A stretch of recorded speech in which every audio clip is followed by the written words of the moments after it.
사랑하는 가톨릭 스튜디오 애독자 여러분 반갑습니다.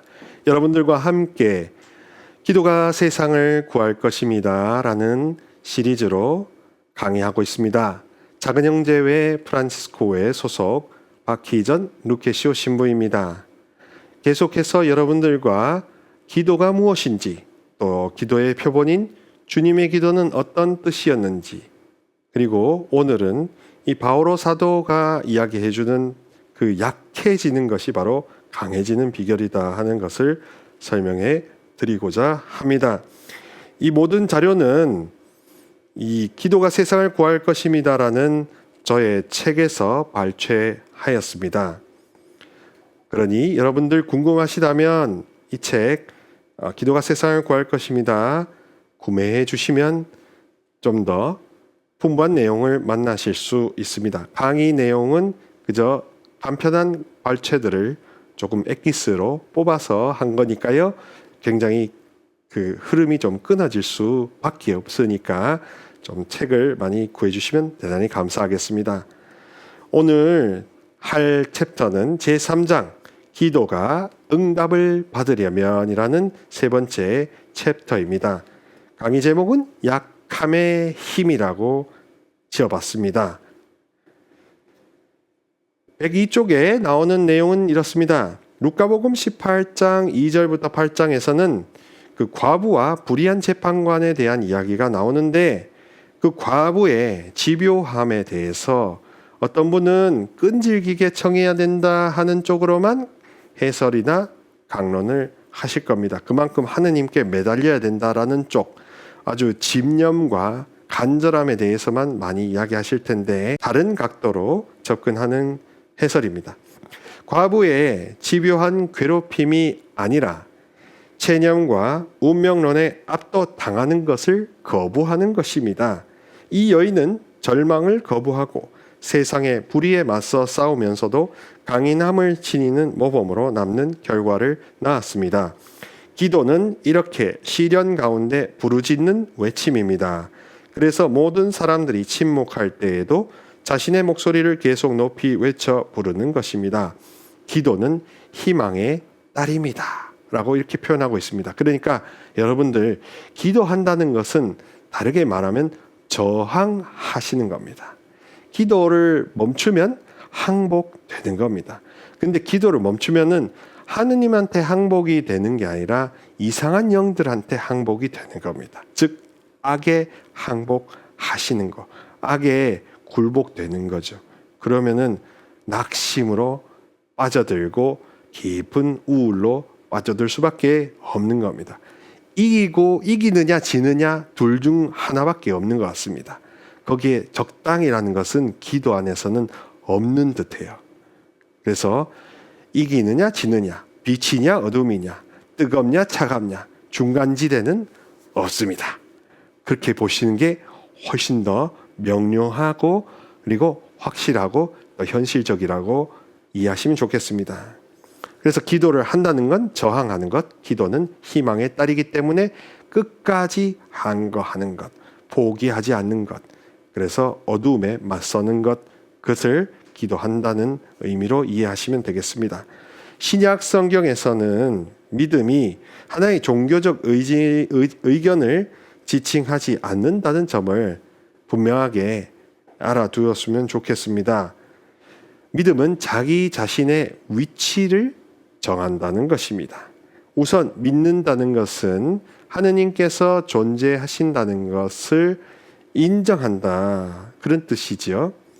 그리고 그걸 그냥 생각하는 수준이 아니라 그분 앞에 내 자신을 맡겨놓는다, 내려놓는다, 무릎 꿇고 여전히 또 항복한다.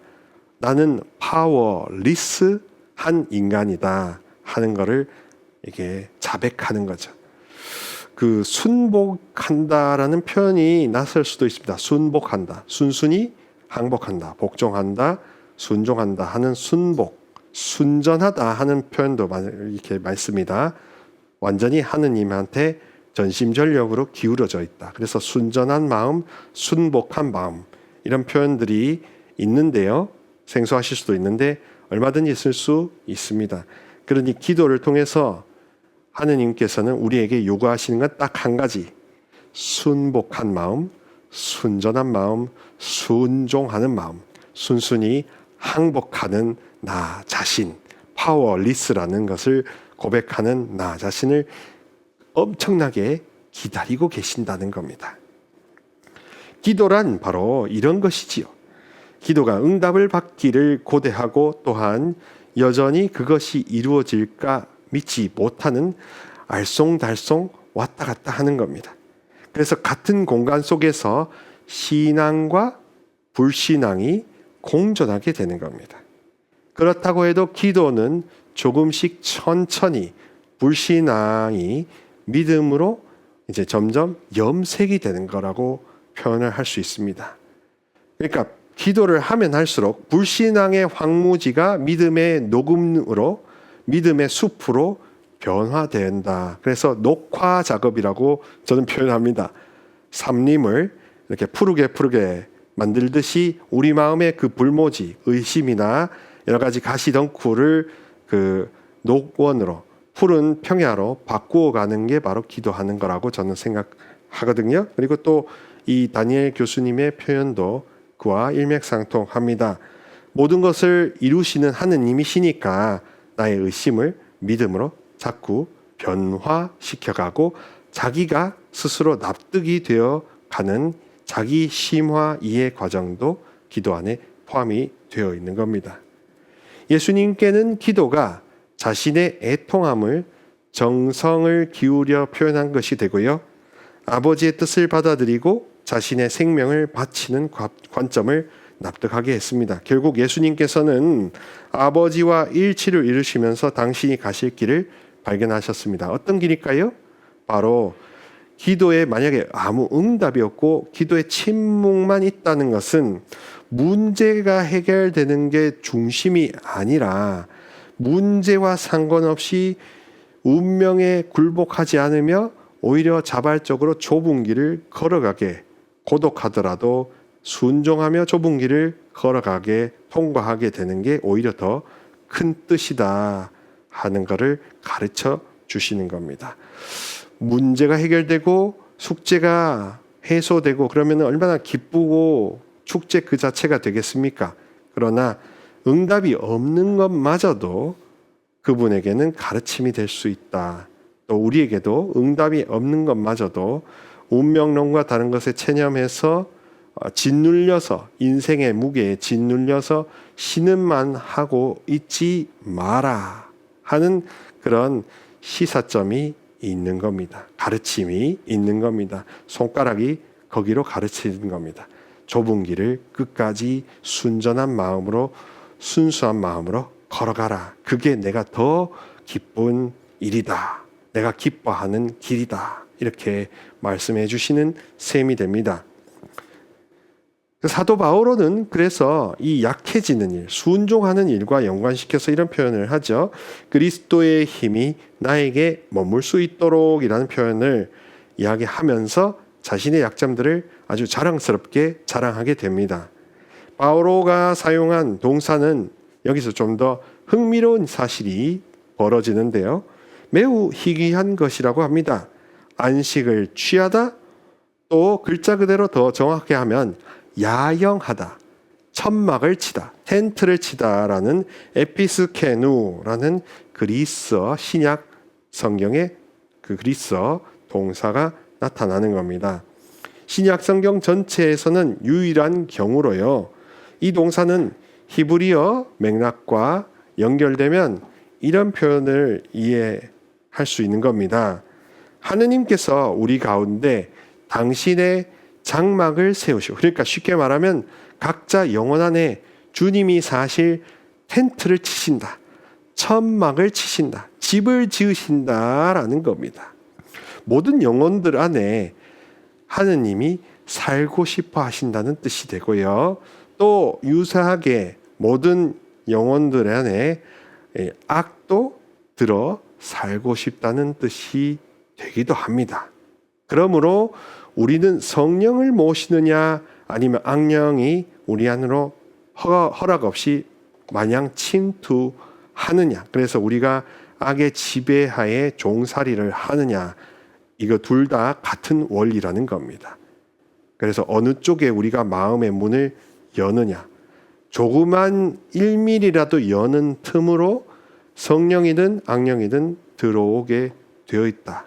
그러나 반드시 성령께서 우리 안에 들어오시도록 예수 그리스도의 이름을 더 크게 외쳐 부르는 게 필요하겠죠. 그래서 거기에 하느님의 이름, 하느님의 성령만 현존하시지 그 외에 다른 이상한 영들은 다 사라지기를 기도하고 희망하는 겁니다. 예수님의 영 이외에는 다 사라져라, 이렇게 담대하게 스스로에게 선포할 수 있지 않겠습니까?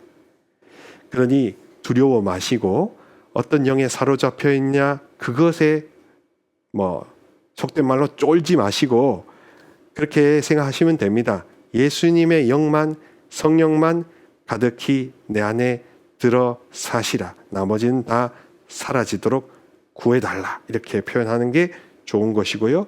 그렇게 내 약점을 자랑한다는 것은 반대로 말하면 하느님이, 성령이 내 안에 충만하게 거하시도록 이 텐트를 완전히 지으시고 차지하시라. 돼지 삼형제의 비유처럼, 벽돌집처럼 풍랑이 오고 늑대들이 닥쳐도 아무 상관이 없는 그런 튼튼한 집을 지으셔서 영원히 내 심령 안에 들어 사시라 하는 소망을 아랠 때 하나님이 진짜 기뻐하실 겁니다. 그래서 성령 하느님, 그리고 그리스도, 그다음에 전주성삼의 아버지이신 성부만, 성부, 성자, 성령만 이 안에 들어 사시라. 성모님만 나의 이 여주인 되시라. 나머지는 다 쓰레기요, 필요 없으니 사라져라 하는 이런 단호한 원칙주의자가 될 때, 그때 하나님이 제일 기뻐하신다, 이렇게 보시면 되겠습니다. 은총이나 그리스도의 힘은 바오로 사도의 무장 해제된 육신에 머무르기를 원하신다는 겁니다. 제가 방금 이야기한 맥락과 동일하죠. 그분은 우리 안에 얼마나 들어가고 싶어 하시겠습니까? 각자 영혼 안에 들어가고 싶어 하신다는 겁니다. 그렇게 신이 인간과 결합되어 하나 되는 것은 우리가 뭔가 노력을 해서 합당한 행위를 열심히 부단히 용맹정진하는 게 아니라 그분이 우리 안으로 스며들게 우리가 냅두고 열어드리는 방법이 우리의 방법이다 하는 겁니다. 그러니 기도를 하는 목적도 뭔가 내가 자격을 갖추려고 하고 합당한 그릇이 되려고 한다는 그런 표현보다는요, 가장 먼저 앞서는 건 내가 받아 모실 자리를 마련해 드리려고 하는 대청소 차원에서 기도가 먼저 필요한 것이지요. 그래서 말씀이 들어 사실 내 자리가, 내 안의 자리가, 내 영혼의 자리가, 생각의 자리가 있는가 하는 질문부터 먼저 해보시는 게 중요하게 될 것입니다. 힘이 머무신다는 용어들을 거꾸로 뒤집어서 쓰면 이렇습니다. 사도직의 진정한 힘은 온갖 모욕 속에서, 갖은 제약과 핍박 속에서, 그리고 예수 그리스도의 종이라는 자신의 존재를 와해시키는 막다른 골목에서 찾게 된다 하는 겁니다. 참으로 애석하게도요, 인간은요, 자기가 바닥을 치기 전에는 하느님을 진짜 찾지 않더라고요.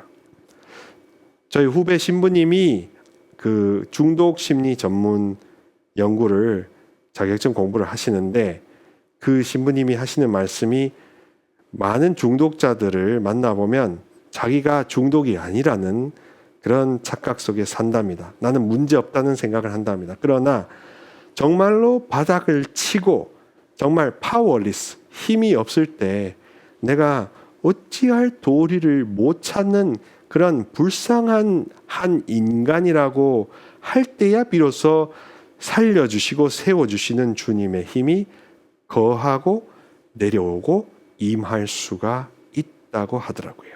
그래서 정말로 우리가 힘이 없이 바닥을 쳐 봐야만 하느님이 얼마나 힘있고 세신 분인지를 느낄 수 있다는 겁니다. 그러니 막다른 골목까지 가봐야, 인생의 막장까지 가봐야 그제서 주님이 제일 첫 장에 오시는 분이다, 제일 첫 번째로 모셔야 될 분이다 하는 것을 더 확실하게 믿게 되는 겁니다. 그런 다음에는 눈도 뜨이고 귀도 열리고 가슴도 트이고 어서 오시라고 막 달려들어서 환대하지 않겠습니까? 주님이 가장 상석에 앉으셔야 된다는 표현을 살떨리게 고백하게 되는 겁니다. 감히 우리가 그러면 이렇게 성찰이 되는 거죠. 감히 우리가 어떻게 성공과 명예를 청할 수 있습니까? 당신의 아드님께서 모욕당하시고 거절을 당하신 줄 알고 계시는 그분께 어떻게 청할 수 있습니까? 감히 우리가 어떻게 우리의 원수들을 없애달라고 애원할 수 있습니까?